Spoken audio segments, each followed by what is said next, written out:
Elle n'était qu'une soldate méprisée parmi les autres, jusqu'à ce que le sergent abatte un ordre que personne n'osa contester. Alors, son geste inattendu fit taire le tumulte. Les regards se figèrent. Les supérieurs échangèrent un silence choqué. C'est à ce moment qu'ils comprirent. Sa présence n'avait jamais été prévue. Ce qui s'est passé ensuite ne ressemblait à aucune règle. C'était dissimulé. Restez avec nous, car ce récit n'aurait jamais dû franchir les murs de la caserne. Abonnez-vous dès maintenant. Activez la cloche et découvrons ensemble ce qu'ils n'ont jamais voulu révéler. Avant de continuer, partagez en commentaire votre localisation, laissez un j'aime et n'oubliez pas de vous abonner pour la suite. Serena Whitlock posa son sac sur le sol encore tiède du hangar. L'odeur d'huile et de métal lui serra la gorge plus fort que le poids des sangles sur ses épaules. Autour d'elle, les voix s'entrechoquaient, graves, rapides, comme une langue étrangère dont elle devait soudain apprendre chaque syllabe. Elle inspira profondément, cherchant à se convaincre que ce moment était attendu, voulu, choisi. Mais derrière la fermeté de sa mâchoire, un battement nerveux courait le long de sa tempe.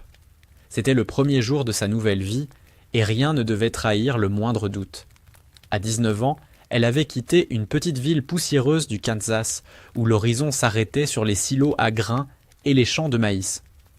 Son père, mécanicien taciturne, n'avait pas compris pourquoi sa fille unique voulait enfiler un uniforme.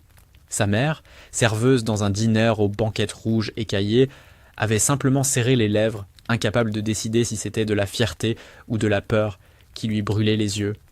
Serena n'avait pas cherché d'explication. Elle avait besoin de sortir de là, de prouver que son corps pouvait supporter autre chose que l'air lourd des étés sans fin et les regards qui la condamnaient déjà à une vie étriquée. L'armée lui avait paru être la seule porte ouverte, et elle l'avait franchie sans se retourner. La caserne s'étendait devant elle, rectiligne, sévère, comme une ville réduite à ses os. Des rangées de bâtiments gris, le claquement des bottes résonnant dans les couloirs, les cris des instructeurs qui fendaient l'air comme des coups de fouet. Les recrues, toutes silhouettes masculines aux cheveux tondus, se déplaçaient par blocs, respirant d'un même souffle, obéissant au même ordre invisible. Serena sentit aussitôt son étrangeté. Seule présence féminine dans cet océan uniforme, une tache de différence qu'aucun tissu réglementaire ne parvenait à effacer. On lui assigna une couchette dans un dortoir trop lumineux, où la peinture écaillée laissait deviner les strates d'années accumulées. Les matelas identiques, les casiers métalliques, l'odeur acide de sueur et de détergent formaient une atmosphère oppressante. En posant ses affaires, elle capta les premiers regards, à la fois curieux et méfiants. Certains souriaient en coin, d'autres fronçaient les sourcils, mais tous la fixaient avec une même question muette. Qu'est-ce qu'elle faisait là ? Serena soutint leurs yeux une fraction de seconde, puis détourna la tête. Pas de provocation, pas de faiblesse, juste de la présence. Le premier rassemblement lui coupa le souffle. Alignés sur le terrain poussiéreux, les recrues attendaient le sergent d'instruction, un homme massif à la voix tranchante comme une lame. Lorsque son regard tomba sur elle, il marqua un temps, presque imperceptible, avant de continuer son discours. Mais ce battement suspendu avait suffi pour qu'elle comprenne. Sa présence n'était pas un détail, c'était une anomalie, et elle allait devoir se battre à chaque seconde pour prouver qu'elle n'était pas une erreur. Le rythme des journées s'imposa comme une machine implacable. Réveil avant l'aube, course sous le ciel encore noir, pompe alignée sur le bitume froid, repas avalé en silence sous la surveillance constante. Serena suivait, répétait, encaissait.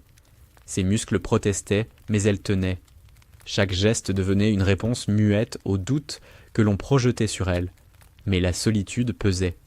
Personne ne lui adressait la parole autrement que par obligation. Dans les files, aux messes, dans les exercices, elle se sentait toujours légèrement en retrait, comme si son corps ne parvenait jamais à s'ajuster parfaitement au rythme collectif. Une nuit, allongée sur son lit étroit, elle écouta les respirations lourdes autour d'elle, la rumeur des ventilateurs grinçants. Elle pensa à sa chambre laissée derrière elle, aux posters déchirés sur les murs, à la lumière jaune de la lampe de chevet. Le contraste était brutal. Mais au lieu de l'effrayer, cette image lui donna de la force. Elle avait échappé à l'immobilité. Ici, chaque douleur, chaque silence hostile devenait une preuve qu'elle avançait. Le deuxième matin, Alors que le soleil commençait à lécher les toits des hangars, Serena sentit son cœur accélérer au moment où le sergent passa dans les rangs. Son uniforme impeccable, sa voix qui portait au-delà des murs, sa façon de s'arrêter brutalement devant elle, comme pour rappeler à tous qu'elle était différente. Il ne dit rien cette fois. Mais son silence était lourd, pesant comme une menace. Les autres recrues le sentirent aussi. Un frisson parcourut la ligne, un mélange de curiosité et d'attente. Serena resta droite, le regard fixé devant elle, la mâchoire serrée. Elle savait qu'il ne faudrait pas longtemps avant que ce silence se brise. Les jours suivants révélèrent plus nettement la mécanique invisible qui régissait le peloton. Serena la ressentait à chaque instant, dans la façon dont les conversations s'interrompaient quand elle entrait, dans les sourires étouffés quand elle peinait à suivre un ordre, dans l'absence de regard quand elle réussissait.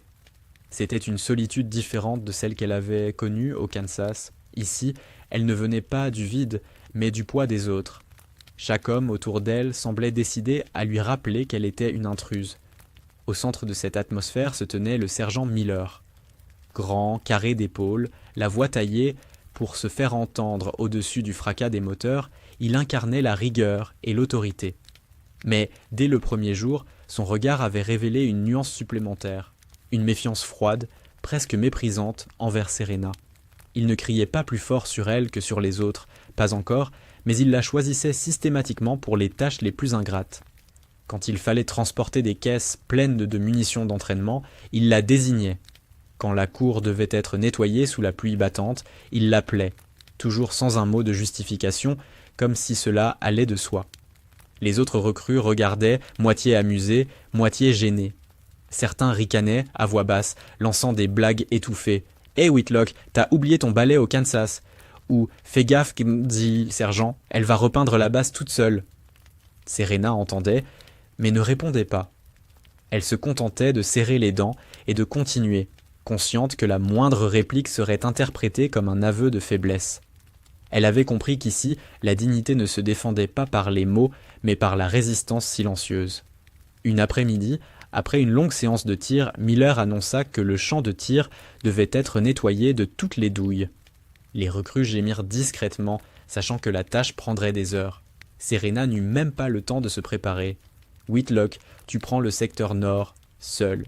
Les autres, à l'ouest. » Sa voix claqua comme une sentence. Elle se mit à genoux dans la poussière, ramassant une à une les douilles encore tièdes, les doigts salis par la poudre. Ses genoux brûlaient, ses épaules se raidissaient, mais elle continua. À chaque poignée de métal jetée dans son sac, elle entendait les rires étouffés derrière son dos.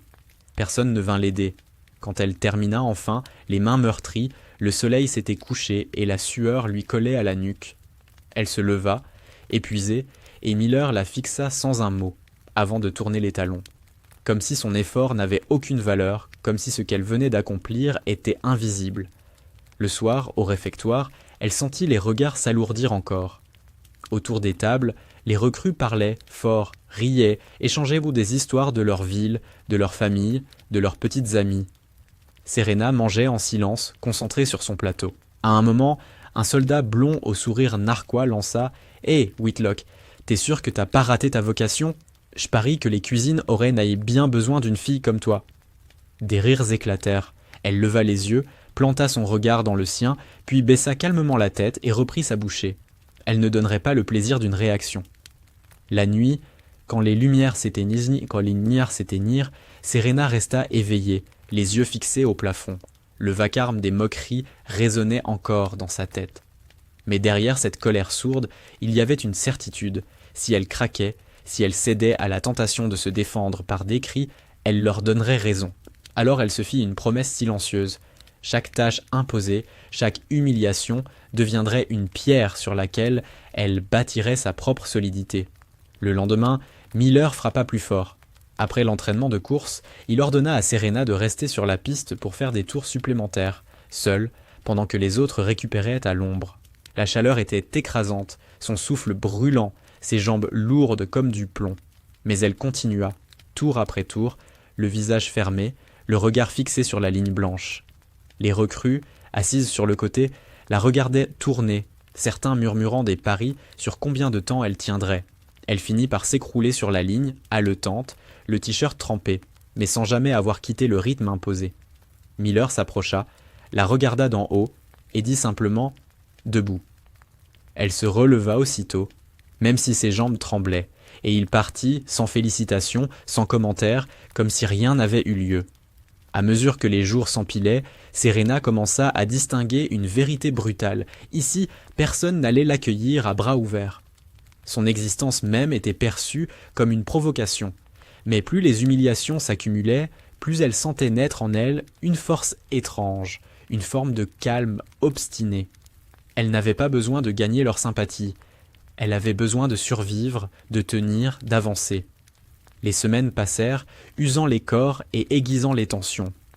Les journées ressemblaient à un enchaînement de tests, comme si l'air même de la caserne voulait réduire chacun à l'essentiel. Force, endurance, obéissance. Serena avançait dans ce rythme comme dans une tempête silencieuse. Elle ne se plaignait pas, ne demandait rien, mais chaque exercice était une lutte supplémentaire pour sa légitimité. Lors des parcours d'obstacles, elle sentait les regards peser sur ses gestes, cherchant la faille qui prouverait qu'une femme ne pouvait pas suivre. Quand elle escaladait le mur de bois, ses doigts griffant la surface rugueuse, certains lancèrent des murmures « Elle va glisser. Attends ». Mais elle atteignait le sommet, haletante, et se laissait tomber de l'autre côté sans attendre leur réaction. Les ricanements se changeaient en silence contrarié. Chaque réussite ne lui apportait pas de respect, seulement plus d'hostilité. Le sergent Miller observait tout.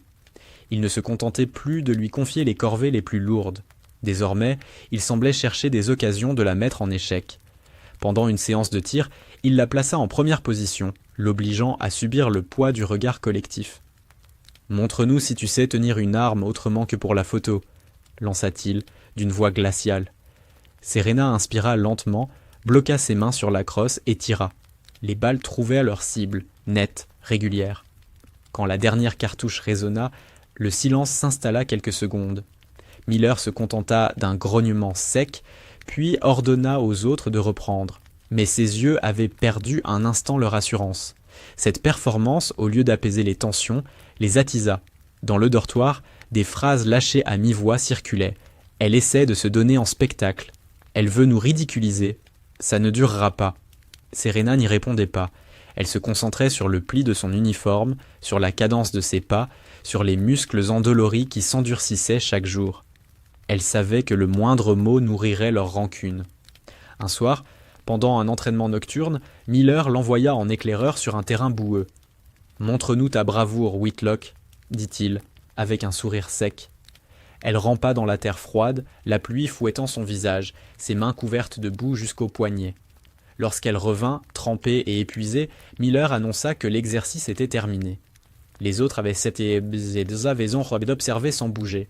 Certains riaient, d'autres détournèrent le regard, incapables d'assumer leur silence. Serena ne dit rien, mais elle sentit la colère brûler derrière ses côtes. Ce n'était plus seulement des tests, c'était une mise en scène. Le lendemain, nouvelle épreuve. Une marche de 20 kilomètres, avec sac chargé. Serena se plaça dans le rang. Son sac aussi lourd que celui des autres. Dès les premiers kilomètres, ses épaules brûlèrent, ses genoux protestèrent. Mais elle continua, son souffle réglé, ses yeux fixés sur la route poussiéreuse. Derrière elle, 2 recrues parlaient assez fort pour qu'elle entende « Elle va s'effondrer avant la moitié. Attends, tu verras. » Mais elle marcha, encore et encore. Quand la colonne arriva au camp de repos, Serena était toujours debout. Ses lèvres tremblaient, mais son pas n'avait jamais faibli. Miller serra la mâchoire en la voyant. Il donna aussitôt l'ordre de nettoyer le matériel et, bien sûr, l'envoya elle seule frotter les jerrycans en boueux. Ses mains saignaient, mais elle ne céda pas. Le cycle se répétait. Chaque victoire lui valait une punition. Pourtant, au cœur de cette spirale, quelque chose changea imperceptiblement. Un soir, en rangeant son fusil, elle surprit un regard différent. Jenkins, un soldat brun discret, la fixa quelques secondes de trop avant de détourner les yeux. Plus tard, alors qu'ils se croisaient dans le couloir, il lui murmura à voix basse « T'as fait ce qu'il fallait aujourd'hui. Respect. » C'était peu. Une phrase étouffée dans le bruit métallique des pas, mais c'était la première fissure dans le mur de silence qui l'entourait. Serena ne répondit pas, mais son cœur battit plus vite. Dans ce monde où tout semblait conçu pour l'isoler, Une seule voix suffisait à prouver qu'elle n'était pas entièrement seule. Pourtant, elle savait que cette lueur fragile risquait d'attirer la colère de Miller. Et cette colère, elle l'avait déjà vue s'aiguiser, prête à éclater. Le ciel était bas ce matin-là, lourd de nuages gris qui écrasaient la cour de la caserne. L'air sentait la rouille et la pluie. Les recrues se rassemblaient, déjà trempées par les averses nocturnes. Le sergent Miller avançait parmi eux comme un juge prêt à distribuer ses sentences. Quand ses yeux se posèrent sur Serena, un éclat sec traversa son regard. Elle comprit aussitôt qu'il avait décidé quelque chose. Après les exercices, alors que tout le groupe reprenait son souffle, Miller lança d'une voix glaciale « Whitlock, tu n'as pas l'air assez occupé. Tu vas nettoyer les sanitaires, et pas demain. Maintenant. » Le silence s'épaissit. Tous savaient ce que cela signifiait. Les toilettes, saturées par des jours d'entraînement intensif, étaient l'endroit le plus répugnant de la base. L'ordre claqua comme une gifle publique. Serena resta figée une seconde, le temps que ses poumons rattrapent son souffle. Puis elle hocha simplement la tête. Pas un mot, pas un froncement de sourcils. Elle attrapa les gants usés que Miller lui lança, entra dans le bâtiment humide et s'agenouilla devant les carrelages souillés. L'odeur acide lui monta immédiatement au nez, lui arrachant les larmes. Elle frotta, encore et encore, jusqu'à ce que la crasse disparaisse, ses mains brûlées par l'eau trop chlorée. Derrière elle, à la porte, des silhouettes apparaissaient. Les recrues passaient, ralentissaient, observaient. Certains riaient doucement, d'autres détournaient le regard comme si la scène ne les concernait pas. Jenkins, lui, resta figé un instant, les poings serrés, avant de disparaître dans le couloir sans rien dire. Serena sentit son dos se raidir mais continua. Sa dignité était dans ce silence obstiné. Miller, lui, savourait. Il passa 2 fois, s'arrêtant pour vérifier son travail, posant des remarques venimeuses. « Tu devrais être à l'aise, Whitlock, c'est le genre de boulot qui te va. » Les mots claquaient comme des pierres jetées dans l'eau sale. Serena ne leva pas les yeux. Elle essuya, frotta, essora, chaque geste plus ferme que le précédent. Elle sentait son cœur cogner dans sa poitrine, mais son visage restait impassible. Quand elle termina enfin, les muscles brisés, les vêtements imprégnés d'odeur, elle se redressa lentement. Miller l'attendait, bras croisés. « Tu vois, tu peux être utile après tout, » dit-il avec un sourire sec. Puis il se tourna vers le reste du groupe, qui faisait semblant de s'entraîner. « Prenez-en de la graine, elle sait au moins servir à quelque chose. » Un éclat de rire monta dans les rangs, vite étouffé. Le soir, au réfectoire, l'humiliation s'étendit comme une tache d'huile. On chuchotait sur son passage, on imitait ses gestes avec des rires étouffés. Serena traversa la salle sans broncher, posa son plateau et mangea en silence. Chaque bouchée avait le goût du fer. Dans le dortoir, plus tard, elle se lava les mains à l'eau glacée, frottant longtemps comme pour effacer l'odeur qui s'était incrustée dans sa peau. Son reflet dans le miroir était pâle, mais ses yeux brillaient d'une lueur dure. Elle se dit à voix basse, presque un souffle, « Tu ne céderas pas ». Ces mots, personne ne les entendit, mais ils se gravèrent en elle comme une promesse. Cette nuit-là, le sommeil ne vint pas facilement. Elle entendait encore les rires, voyait les regards détournés, sentait le poids de la honte imposée. Pourtant, au milieu de cette douleur, une étrange certitude s'ancra en elle. Chaque humiliation devenait une preuve. Miller pensait la briser, mais en réalité, il aiguisait sa volonté. Elle n'était pas venue ici pour qu'on l'accepte. Elle était venue pour tenir. Le soleil cognait dur ce matin-là, implacable, transformant le terrain d'entraînement en plaque chauffante. Les recrues, alignés, suivaient les ordres hurlés par Miller, les visages ruisselants de sueur. Serena sentait déjà ses muscles tendus après les échauffements, mais elle savait que la vraie épreuve commençait seulement. Aujourd'hui était prévu un test physique complet.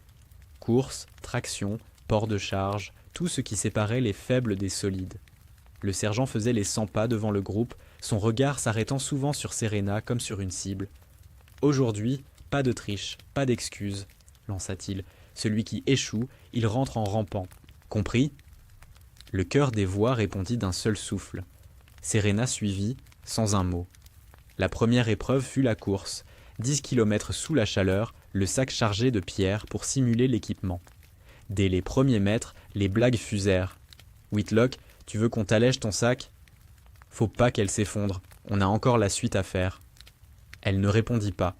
son souffle régulier, ses yeux fixés sur l'horizon. Ses jambes brûlaient, son dos protestait, mais elle tint. Quand les premiers s'essoufflèrent, elle continua, obstinée. Elle franchit la ligne derrière les plus rapides, mais toujours debout, sans trébucher. Miller pinça les lèvres. « Correct, » dit-il sèchement, comme si le mot lui brûlait la bouche. Puis vinrent les tractions.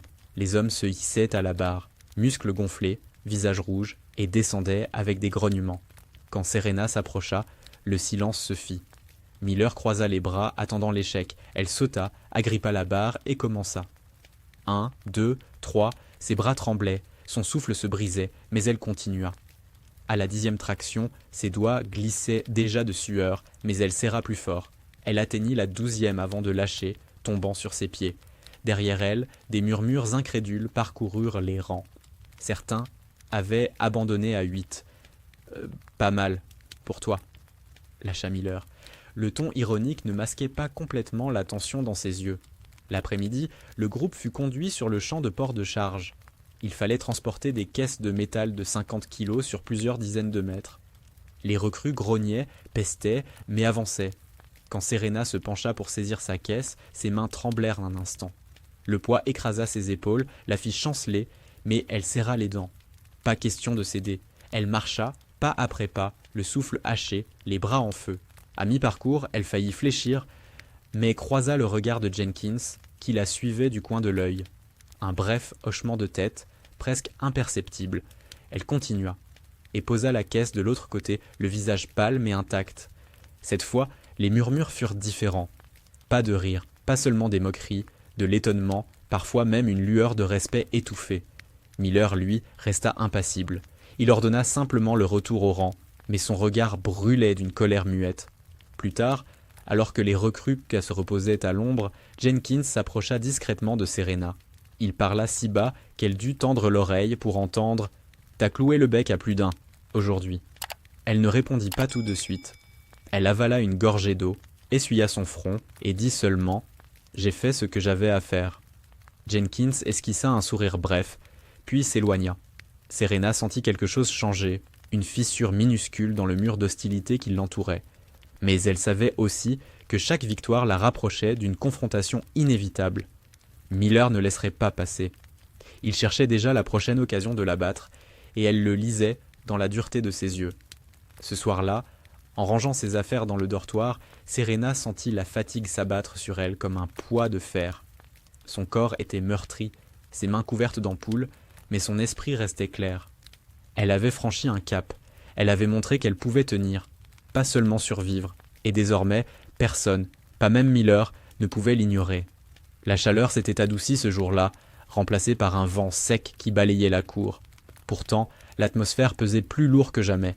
Miller n'avait pas parlé plus que d'habitude, mais ses gestes, ses silences, ses regards calculés suffisaient à faire comprendre que quelque chose se préparait. Serena le sentait, comme on sent l'orage avant la pluie. Elle avait appris à lire ses humeurs.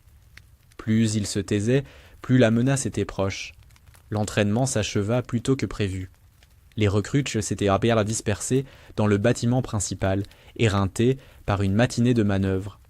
Serena rangeait déjà son matériel quand Miller apparut soudain, son ombre se découpant dans l'encadrement de la porte. « Whitlock, » lança-t-il, d'un ton froid, « suis-moi. » Elle hésita une fraction de seconde, puis posa son sac et obéit. Les regards curieux suivirent son dos tandis qu'elle franchissait le couloir derrière lui. Ils entrèrent dans le bureau du sergent, une pièce sombre aux murs nus, où la seule décoration était un drapeau plié et quelques dossiers empilés. Miller s'arrêta au milieu, se tourna vers elle et dit d'une voix haute, assez pour que ceux qui passaient dans le couloir entendent « Tu vois cette pièce ? Elle brille pas assez. Alors tu vas la nettoyer, chaque centimètre, maintenant. » Un silence lourd s'installa. Quelques têtes apparurent à la porte, rapidement suivies par d'autres. Les recrutas se rassemblaient, intrigués, attirés par l'odeur de spectacle. Serena sentit son ventre se nouer, mais ses yeux restèrent secs. Elle comprit aussitôt que ce n'était pas une corvée, c'était une scène, une humiliation savamment préparée. Miller croisa les bras et continua, sa voix teintée d'un mépris évident. « Peut-être que c'est ça ton rôle ici, pas de fusil, pas de terrain, juste du savon et un chiffon. Après tout, faut bien que quelqu'un fasse le ménage. » Les rires fusèrent, étouffée mais cruelle. Serena resta droite, le souffle régulier. Puis, sans un mot, elle saisit le balai posé contre le mur. Elle commença à balayer lentement, méthodiquement. Le parquet grinçait sous ses pas, chaque geste résonnait dans le silence pesant. Les recrues, massées à la porte, chuchotaient, certains ricanant, d'autres baissant la tête, mal à l'aise. Jenkins était parmi eux, immobile, les poings serrés. Son regard ne quittait pas Serena, mais il ne bougeait pas. Miller, lui, savourait la scène. Il s'approcha, posa une main lourde sur le bureau et dit à voix claire « Regarde-toi, Whitlock, t'es plus à ta place là, non ? Une femme avec un chiffon, c'est ce qu'on attend. » Serena continua d'astiquer, sans lever les yeux. Chaque fibre de son corps criait de réagir, mais elle s'accrochait à son calme. Céder à la colère, c'était lui donner raison. Les minutes s'étiraient. Le bureau brillait déjà, mais elle frottait encore, comme pour effacer jusqu'aux ombres de l'humiliation. La sueur coulait le long de sa nuque, ses mains tremblaient légèrement, mais son visage restait impassible. Le silence, seulement brisé par les frottements, devint presque insoutenable.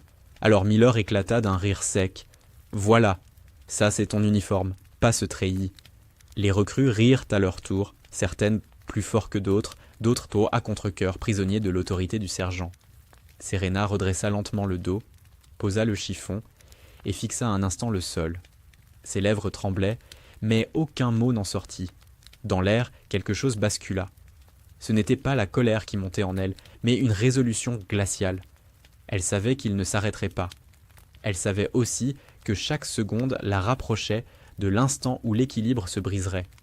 Elle serra les poings, inspira, et reprit son travail comme si de rien n'était. Mais au fond, une certitude nouvelle se grava. Ce jeu ne durerait pas éternellement. Derrière elle, Jenkins tourna les talons, incapable de supporter plus longtemps le spectacle. Les autres restèrent, fascinés, complices malgré eux. Miller, satisfait, s'assit dans sa chaise et croisa les jambes, comme un roi observant son sujet. « Continue, dit-il simplement. Et Serena, droite malgré l'humiliation, continua. Le bureau résonnait seulement des frottements du chiffon. Le silence, alourdi par les chuchotements dans le couloir, pesait sur chaque geste de Serena. Miller, installé derrière son bureau désormais impeccable, se penchait légèrement en avant, les coudes posés, les doigts entrecroisés. Son regard, brillant d'une satisfaction venimeuse, ne la quittait pas. « Tu crois que t'as ta place ici ?» dit-il soudain, sa voix coupant l'air. Serena ne répondit pas, le dos courbé sur la table qu'elle frottait encore. « T'es un fardeau, Whitlock, une distraction. L'armée, c'est pas pour les... » Il s'interrompit, un sourire mauvais au coin des lèvres. « Pour les femmes qui s'imaginent être des soldats. » Un rire nerveux éclata du côté de la porte. Les recrues, massées, retenaient leur souffle entre l'envie de rire et la peur de trop se montrer. Jenkins, bras croisés, restait immobile, le visage fermé. Son silence valait un cri étouffé. Serena continua. Sa main tremblait, mais son visage demeurait impassible. Chaque mot du sergent tombait sur elle comme une pierre, mais elle refusait de fléchir. Son cœur battait à tout rompre. Ses poumons brûlaient, mais sa dignité tenait dans ce refus obstiné de réagir. Miller se leva lentement. Ses bottes claquèrent comme sur le plancher fraîchement nettoyé. Il fit le tour du bureau et s'arrêta juste derrière elle. « Regarde autour de toi, Whitlock, tous te voient pour ce que tu es vraiment. Rien qu'une illusion. » Sa voix s'éleva, volontairement forte, projetée pour que chaque oreille dans le couloir l'entende. « Tu n'es pas un soldat, tu ne le seras jamais. Tu n'es rien qu'une... » La porte s'ouvrit brusquement, le battant heurta le mur avec fracas, coupant net ses mots. Un silence soudain, brutal, écrasa la pièce. Dans l'encadrement, la silhouette d'un homme imposant apparut. Uniforme impeccable, décoration étincelant à la lumière. Le général Howard. Le temps sembla suspendu. Les recrues se figèrent, certains se redressant instinctivement. Miller cligna des yeux, ses lèvres se fermant d'un coup sec. Serena, figée, sentit son souffle s'arrêter. Le général balaya la pièce du regard, lentement, méthodiquement. Ses yeux clairs s'attardèrent sur Miller, puis sur Serena, puis sur la foule massée dans le couloir.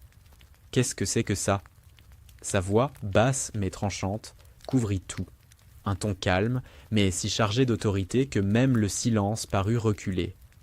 Miller tenta un mouvement maladroit, comme pour se redresser davantage. « Mon général, nous étions simplement en train de... » Howard leva la main, Et Miller s'interrompit aussitôt. Je n'ai pas demandé d'explication, j'ai posé une question. Ses yeux glacés se posèrent sur Serena, toujours debout, chiffon à la main, le visage marqué par la fatigue, mais sans larmes, sans effondrement. Le général l'observa longuement, puis revint sur Miller. « Vous appelez ça de l'entraînement, sergent ?» dit-il enfin. Son ton ne monta pas, mais chaque mot était comme une gifle. Les recrues simili se regardaient, stupéfaites. L'air vibrait d'une tension électrique. Miller ouvrit la bouche, la referma, incapable de trouver une phrase qui tienne debout. Le général fit quelques pas dans la pièce, lentement, comme pour marquer le territoire. Il se tourna vers les recrues massées dans le couloir. « Rentrez à vos postes », ordonna-t-il. Sa voix claqua, et, dans un mouvement désordonné, la foule se dispersa, laissant le couloir vide. Seuls restaient Miller, Serena, Jenkins encore figés au seuil, et Howard. Le général s'approcha du bureau étincelant, passa un doigt sur la surface, puis le montra à Miller. « C'est donc ça, votre conception de l'honneur militaire ?» demanda-t-il, d'un calme glacial. Miller pâlit. Serena, immobile, sentit ses mains moites serrer le chiffon comme une arme. Howard se tourna enfin vers elle. « Soldat Whitlock, » dit-il. Sa voix était plus douce, mais toujours ferme. « Posez ça. » Elle obéit, lentement, déposant le chiffon sur la table. Ses yeux rencontrèrent un instant ceux du général, et dans ce regard, elle lut non pas de la pitié, mais une forme d'évaluation, presque de reconnaissance. Un silence long suivit. Miller semblait se ratatiner sous le poids de l'instant. Howard se redressa, et son ton reprit l'éclat de l'acier. « Je crois que nous devons avoir une conversation sérieuse, sergent, et elle commence maintenant. » La pièce paraissait rétrécir sous le poids du silence. Le général Howard s'était placé au centre, immobile, les mains derrière le dos, ses yeux d'acier fixés sur Miller. Serena, debout près du bureau, avait l'impression que chaque battement de son cœur résonnait contre les murs nus. Jenkins, resté au seuil, n'osait ni entrer ni partir. « Expliquez-vous, sergent, » dit Howard d'une voix calme, sans hausser le ton. Ce calme était plus terrifiant qu'un cri. Miller avala difficilement sa salive. « Mon général, j'essayais seulement d'enseigner à la recrue Whitlock l'importance de l'humilité et de la discipline. » Ces mots sonnaient creux, précipités, comme des pierres glissantes. Le regard du général ne vacilla pas.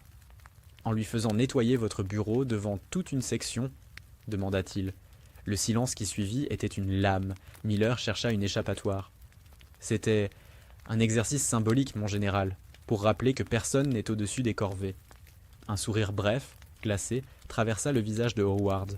« Personne ? Alors pourquoi n'ai-je vu que la recrue Whitlock agenouillée pendant que les autres observaient ?» Sa voix monta d'un ton, encore mesuré mais plus dur. « Non, sergent, ce n'était pas de la discipline, c'était de l'humiliation, et cela, je ne le tolérerai pas dans mon armée. » Miller ouvrit la bouche pour protester, mais Howard leva une main. Le geste, précis et net, suffit à le réduire au silence. Serena observait immobile, la gorge serrée. Elle n'avait jamais imaginé voir le sergent ainsi, diminué, vacillant sous un autre regard que le sien. Howard fit quelques pas, ses bottes claquant doucement sur le sol lustré par les mains de Serena. Il se tourna à nouveau vers elle. « Soldat Whitlock, depuis combien de temps êtes-vous ici ?» demanda-t-il. Sa voix était claire, presque neutre. Serena inspira, chercha la force dans son ventre et répondit « 6 semaines, mon général. » Il hocha lentement la tête. « Et pendant ces 6 semaines, avez-vous déjà refusé un ordre ?»« Non, mon général. » « Avez-vous manqué un exercice ou cherché à obtenir un traitement particulier ?»« Non, mon général. » Chaque réponse tombait comme une pierre dans l'air figé. Les yeux de Miller s'assombrissaient de plus en plus. Howard se retourna vers lui. « Alors pourquoi est-elle la seule que je vois constamment isolée, accablée de tâches qui dépassent ce que j'exige des autres ?» Miller tenta une dernière défense. « Parce qu'elle attire l'attention, mon général. Elle perturbe l'équilibre du groupe. » Cette fois, Howard éclata d'un rire bref, sans chaleur. « Perturbe l'équilibre ? Non, sergent, c'est vous qui avez perturbé l'équilibre en transformant votre autorité en arme personnelle. » Sa voix claqua, nette. « Une armée ne se construit pas sur l'humiliation, elle se construit sur le respect. » Un silence dense s'abattit. Miller ne trouvait plus de mots. Serena, elle, fixait le sol, consciente que chaque phrase du général résonnait comme une protection invisible autour d'elle. Pourtant, Elle ne se permettait pas de sourire. L'instant n'était pas à la victoire. Howard s'approcha encore, jusqu'à n'être qu'à quelques centimètres du sergent. « Vous avez franchi une ligne, et je vais m'assurer que cela ne se reproduira jamais. » Sa voix se fit glaciale. « Dès demain, un rapport disciplinaire sera ouvert à votre encontre. Vous resterez en fonction pour l'instant, mais sous observation directe. Et si je constate une seule récidive, vous serez relevé de vos responsabilités. » Miller blêmit, ses lèvres se crispant. « Mon général, je... » Assez. Le mot coupa net. Le sergent se figea, avalant sa protestation. Howard tourna enfin la tête vers Serena. Son regard se fit plus doux, mais toujours sérieux. « Soldat Whitlock, votre endurance n'est pas passée inaperçue. Continuez à servir avec la même détermination. » Elle hocha la tête, incapable de trouver d'autres mots que « Oui, mon général ». L'instant sembla suspendu. Puis Howard se dirigea vers la porte. « Jenkins, accompagnez-la, qu'elle retourne avec les autres. » Jenkins hocha immédiatement la tête. Serena resta droite, son cœur battant comme un tambour. Miller, figé, observait la scène avec des yeux pleins de rage contenue. Il savait que quelque chose venait de se briser. Le lendemain matin, la caserne s'éveilla dans une atmosphère différente. Le vent semblait plus léger, les pas moins lourds, comme si l'air lui-même avait changé. Pourtant, pour Serena, chaque geste gardait le même poids. Lasser ses bottes, plier sa couverture, ajuster son uniforme. Rien n'avait réellement basculé, mais quelque chose s'était fissuré dans l'ordre habituel. Le regard des autres n'était plus exactement le même. Lors de l'alignement, les recrues observaient Serena du coin de l'œil. Certains, qui la raillaient hier encore, baissaient désormais la tête en silence. D'autres murmuraient entre eux, mais sans éclat de rire. L'incident de la veille, tout le monde l'avait su. Et dans une caserne, la rumeur courait plus vite qu'un ordre officiel. Miller arriva, raide, le visage fermé. Ses yeux, habituellement vifs de cruauté, semblaient creux, brûlés par l'humiliation de la veille. Il donna les instructions du jour d'une voix plus sèche que jamais, mais personne ne manqua de remarquer qu'il évitait soigneusement de croiser le regard de Serena. Pour la première fois depuis son arrivée, elle sentit que son silence avait gagné du poids. Les exercices reprirent. Course, maniement d'armes, entraînement au combat rapproché. Serena s'appliquait avec la même rigueur, sans jamais chercher à provoquer ni à briller. Mais désormais, chaque mouvement semblait chargé d'une force nouvelle, non parce qu'elle était plus rapide ou plus forte que la veille, mais parce qu'elle avait résisté. Elle n'était plus seulement une cible, elle devenait un symbole silencieux. À la pause, Jenkins s'approcha. Il avait ce demi-sourire qui trahissait toujours plus qu'il ne voulait montrer. « Tu l'as tenue hier ?» dit-il doucement. Serena haussa les épaules. « J'ai juste fait ce qu'il fallait. »« Non, » répliqua-t-il en secouant la tête. « Tu lui as montré qu'on pouvait pas t'écraser. Ça, tout le monde l'a vu. » Elle détourna le regard, mal à l'aise devant cette reconnaissance. Mais au fond, une chaleur étrange se diffusait. Peut-être qu'elle n'était plus seule, pas complètement. L'après-midi, un ordre inattendu fut lu devant le peloton. Une mission logistique demandait un responsable de section pour superviser la préparation du matériel. Howard lui-même avait désigné Whitlock. Le silence tomba comme une chape. Miller ne bougea pas, mais ses mâchoires se crispèrent si fort qu'on aurait cru entendre ses dents grincer. Serena sentit tous les regards peser sur elle quand son nom fut prononcé. Elle avança, droite, accepta l'ordre d'une voix ferme. « Oui, mon général. » Ses mains tremblaient à l'intérieur de ses poings, mais son visage demeurait calme. Le moment n'était pas une récompense, mais une épreuve plus haute. Et elle l'acceptait. Les heures qui suivirent furent intenses. Superviser signifiait organiser, donner des ordres, vérifier que tout soit prêt dans les délais. Les recrues, surprises, la testèrent d'abord par des silences hostiles, des gestes ralentis. Mais Serena ne céda pas. Sa voix, claire et brève, guida les tâches une à une. Quand un soldat traîna volontairement, elle le regarda droit dans les yeux et répéta son ordre sans hausser le ton.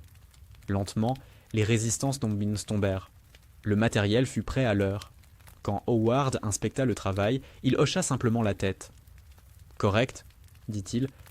Pas d'éloge, pas de discours. Mais ce mot, venant de lui, avait le poids d'une reconnaissance silencieuse. Miller, resté en retrait, bouillonnait. Personne ne le disait à voix haute, mais l'équilibre avait changé. Ce soir-là, au dortoir, Serena s'assit sur sa couchette. La fatigue était immense, son corps couvert de douleur, Mais son esprit était calme. Elle se souvenait des toilettes qu'elle avait nettoyées, du bureau frotté sous les rires, des humiliations encaissées. Et maintenant, ce nouveau rôle. Rien n'effaçait ce qu'elle avait subi, mais tout prouvait qu'elle avait tenu. Un murmure discret l'attira de ses pensées. Jenkins, de l'autre côté du dortoir, lança « Bonne journée, Whitlock ». Elle répondit à peine d'un signe de tête, mais ce simple échange valait plus que 1000 rires. Elle se coucha, les yeux ouverts dans l'obscurité. L'armée ne devenait pas soudain un lieu juste ou accueillant. Demain, les épreuves reviendraient, dures, peut-être pires. Mais ce soir, elle savait qu'elle avait gagné quelque chose qu'aucun ordre ne pouvait lui retirer, la certitude qu'elle avait sa place ici. Non pas parce qu'on la lui donnait, mais parce qu'elle l'avait arrachée, jour après jour, silence après silence. Et dans ce silence, Serena Whitlock s'endormit, prête à affronter ce qui viendrait.